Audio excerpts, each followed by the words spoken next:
A U.S.-owned oil tanker targeted in the Strait of Hormuz. Iran effectively blocked the key shipping route after the U.S. and Israel attacked it. Early in the day, another vessel was attacked near the Strait of Hormuz. Overnight, 6 more ships were hit in the strait, which carries a fifth of the world's oil. Had 20 crew members on board, and all of them have been rescued. March 11th, 2026. Early morning hours in the Strait of Hormuz, off the coast of Iran. 3 ships, Nari, One Majesty, and Star Gwyneth, were crossing one of the most critical oil routes on Earth. The Nari was a Thai bulk carrier. The One Majesty was a Japanese-operated container vessel, and the Star Gwyneth was sailing under the Marshall Islands flag. Within hours, all 3 were hit. The Nari was struck first. It caught fire, forcing the crew to abandon the vessel. The One Majesty and Star Gwyneth were also damaged, but they barely made it through. This news has probably reached you, but it's only a fraction of what actually happened. Because that same day, the number wasn't 3, it was 6. And over the following days, it crossed 16. So this isn't a random escalation.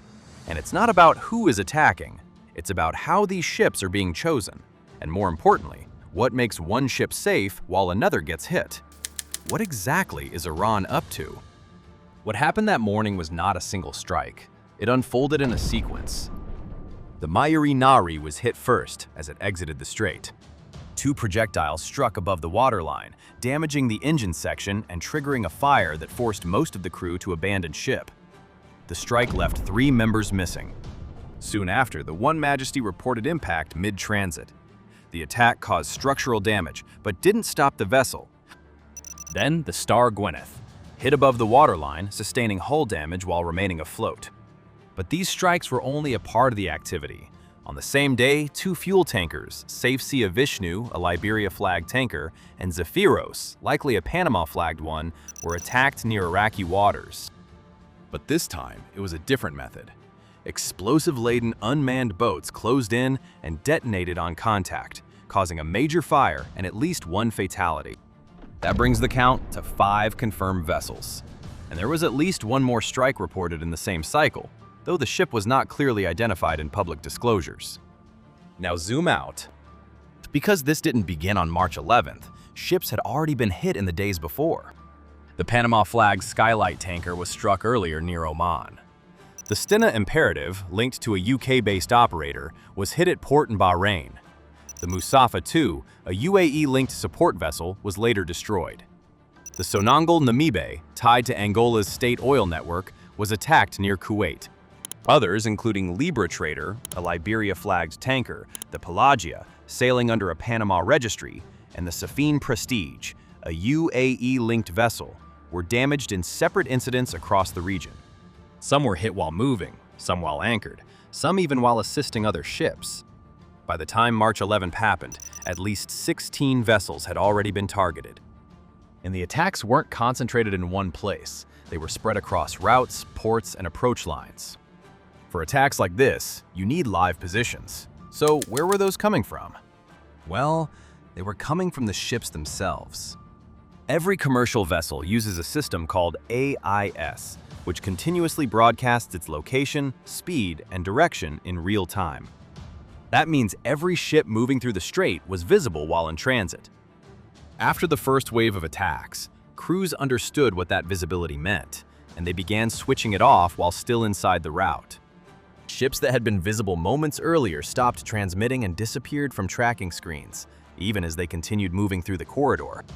Traffic data began to show fewer ships in the strait, but port arrivals and satellite activity suggested movement had not stopped. Ships were still crossing, just without broadcasting where they were. This creates a split inside the same waterway. Some ships remain visible and can be tracked in real time, while others move without transmitting and leave no position behind. But even after that shift, the attacks continued. Ships are turning off their signals mid-route, then some are still being found and hit, while others are not. What is actually determining which ships are getting through and which ones are being targeted?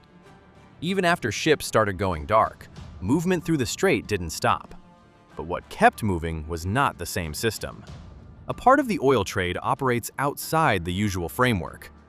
These vessels are often older and run under open registries like Liberia or Panama. Ownership is layered and difficult to trace. They don't rely on the same insurance networks, they don't follow strictly declared routes, and their tracking data isn't always consistent. Instead of broadcasting continuously, their AIS signals break. A position appears, disappears, and then shows up again further along the route. Sometimes the data is delayed. Sometimes vessel details change between transmissions. These are not random errors. They are known operating patterns, and they have been used for years to move restricted oil across sensitive routes. That difference becomes critical in a conflict zone, because when risk rises, regulated shipping reacts first. Clearances tighten, insurance pulls back, movement slows or stops. But this parallel system doesn't depend on those conditions. It is already built to operate with limited visibility and higher risk. So while one part of shipping pulls back, another continues moving through the same corridor, using methods that are harder to track in real time. That creates a gap, not in the distance, but in visibility. Once that gap exists, movement through the strait is no longer equal. And if some ships are easier to track than others, are those the ones getting hit? Across the same route, ships were not facing the same outcome. Some were hit in transit, while others crossed without interference. The difference came down to exposure and leverage. Western-linked shipping operates within highly traceable systems. Ownership is visible, insurance is tied to global providers, and routes are logged well in advance. That level of transparency makes these vessels easy to identify and difficult to obscure. In a conflict environment, that visibility turns into a liability. By contrast, Indian and Pakistani shipments moved under a different framework. These vessels were supported by direct state-level communication, with routes signaled before entry and cargo details understood in advance. In several cases, passage was effectively coordinated before the ship even entered the strait.